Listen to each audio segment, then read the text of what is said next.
everyone, Liz and Annie here again, this time with a master video that's hopefully going to help you figure out your ideal, our recommended workflow for how you're going to go from creating synchronous or asynchronous lecture content for your spring quarter class, save the video files, get those uploaded, and broadcast out to your students via iLearn. So we're going to walk you through what we've now settled on as the best series of or sequence of options that you have going through this.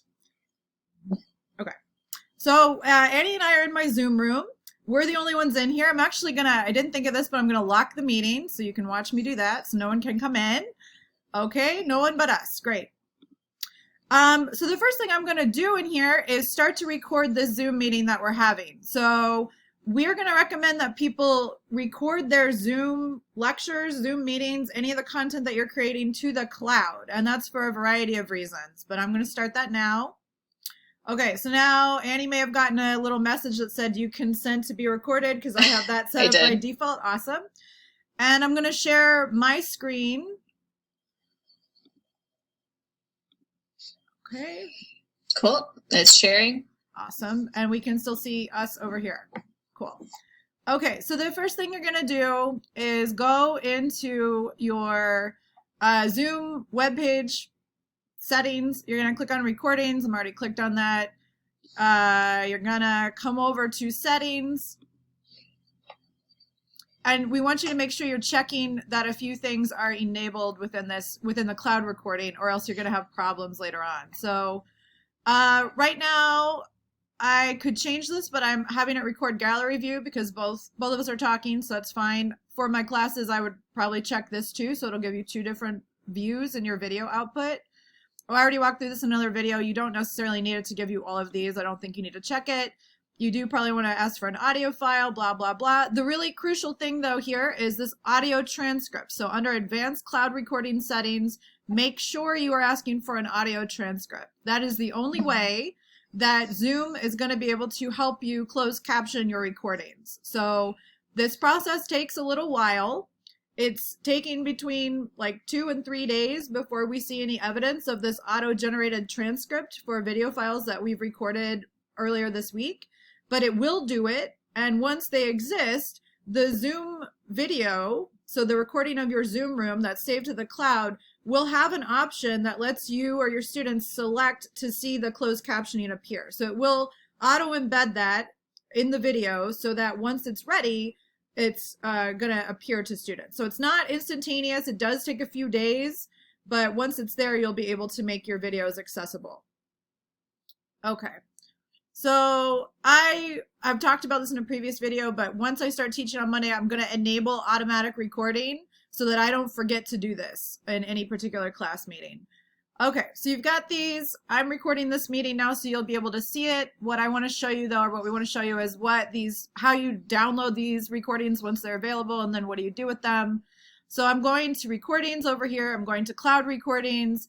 These are all the ones. So you can see right now it's recording this meeting that Annie and I have been in for a while. Yeah, that's today. So it's recording some part of the meeting that we've been having in my Zoom room. So where I have hyperlinks showing up, I actually have files that I could download. So from previous meetings in my Zoom room where there are actual files, I'm going to click on this one because it's got 4, which means it's got everything I need.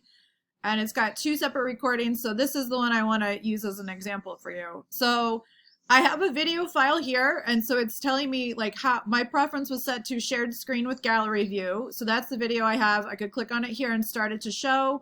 It also automatically very quickly gives me the audio only file. If I had asked for other views for the video display, I would have multiple video files and I could download those individually. So whichever view you prefer is the one that you're going to be able to share with your students. And then just to show you, like, this is the audio transcript file that I'm also going to eventually want. It will get embedded into the video, and it is giving me this message saying transcribing. There's no estimate here of how long that's going to take. And just as a reminder, this meeting was March 24th, so that is 3 days ago. So we're already like pushing 72-hour window for getting an audio transcript. But this is still what we would say is the best option for getting closed captioning into your videos without you having to do anything. Okay, am I forgetting anything or? No, that should be good for now. Okay.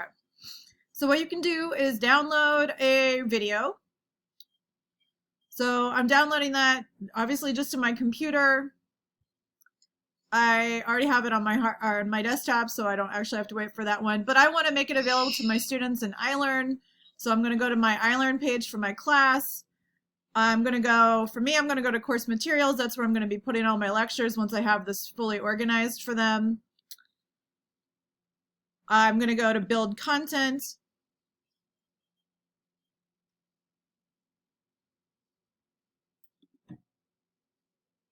It's thinking. Okay, once it lets me have that option, I'm going to click on video. And then essentially what I'm going to do is just upload the MP4 file that's going somewhere on my hard drive, upload it into iLearn. Okay, so this is loading really slowly, probably because I'm also downloading that video. So I would name it like Psych 161 Lecture 4, like, and maybe the date. I would go find it on my computer so I can browse, I can grab it from my desktop, which is where I'm saving everything right now. I can tweak any of these options that I think are necessary.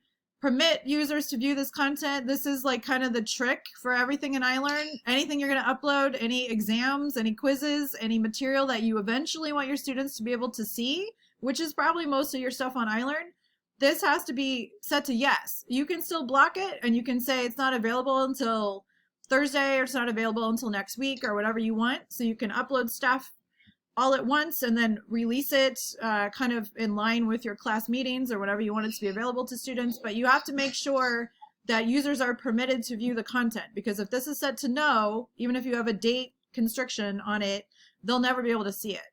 And then you would click submit. So I don't need to do this because I've already got a video uploaded in here.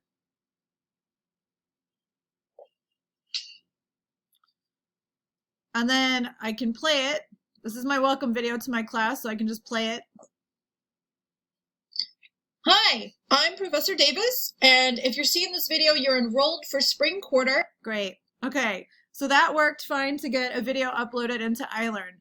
Annie and I are also working on something here that's basically trying to figure out whether the audio transcript that Zoom Cloud will give you will auto add it to your videos, even if like you've got it linked in iLearn. So we're waiting to see. We don't have an answer yet for that process because we have to let it actually create that transcript and then ideally embed it automatically into the video. So we're trying to figure out how that's going to work and whether you can do that with stuff that's uploaded to iLearn or if it needs to be what this currently is, which is a link to the Zoom Cloud site.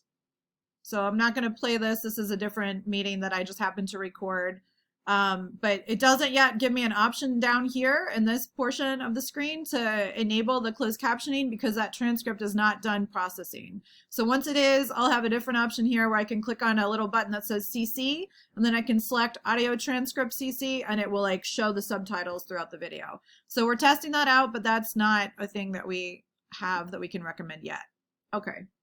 Then the other thing that we would recommend doing after you've got your content on your iLearn site for your class is to take all the video files that you have downloaded into your download folder or your desktop or wherever you're putting them and put them into your Google Drive. So this is my R-Mail version of my Google account, so my faculty account. I already have this set up for my class for spring quarter, my undergrad class. Test videos, and then also like actual lecture videos. So anything that I'm actually posting to iLearn, I would put into this folder and make sure I have it a little more organized than I have it now, but I've only got a couple things in here. So I would have it subfolder organized by like the lectures and the date and the content probably, so that I always had a backup of everything that I've generated and everything that I've recorded for the class. Okay, Annie, what am I forgetting? Just a couple of things. So the drive, when you upload your lectures to the drive, it's then safe to delete those recordings from your computer, like from your hard drive. So in case your computer is low on space, you won't have to save all of them on your computer. Our UCR drives have unlimited storage, so everything can be kept there as your backup.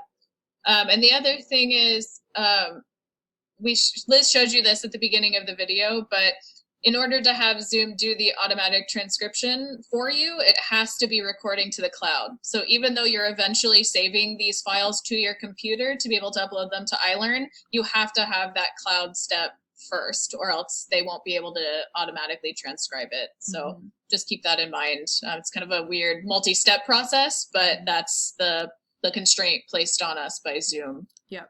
So those are the two things. Okay. Yeah. So just in case anyone needs any further clarification on that, if you record locally, it's saving to your hard drive, which means the whoever's doing the transcription stuff for Zoom on their end cannot access your file. So that's why they cannot automatically do the audio transcript for you. If it lives only on your hard drive, they can't get to it ever again. So the cloud recording is our recommendation for the way that you should record any content that you're creating for your class. And the nice thing, we said this at the beginning, but I'll reiterate it here. The nice thing is that this works, this Zoom recording process and uploading to iLearn works, whether you are intending to have synchronous class meetings where people can come to your open Zoom room while you're lecturing, or asynchronously recording and uploading all of your content. We still recommend that you record through Zoom. It's much easier to use. You can screen share even when like you're in your room by yourself, so you could have your lecture slides and your image floating over top of it. Okay, so we recommend that you do that instead of trying to do it in YouTube and then uploading. Again, YouTube is not a recommended platform according to UCR for our remote teaching for spring quarter. So this is what we recommend. If you have a process that you already have in place that you trust and you like, don't worry about it, just go with that. But if you didn't have any strong preference, this is what Annie and I recommend, and we have tried to troubleshoot every aspect of this before we made this recommendation video. So I think that's it for this particular workflow, and then we're gonna create a couple others for things that I know people have questions about, so we'll be back later with those. But good luck. This ought to get everybody pretty much set up to begin their remote teaching for next week.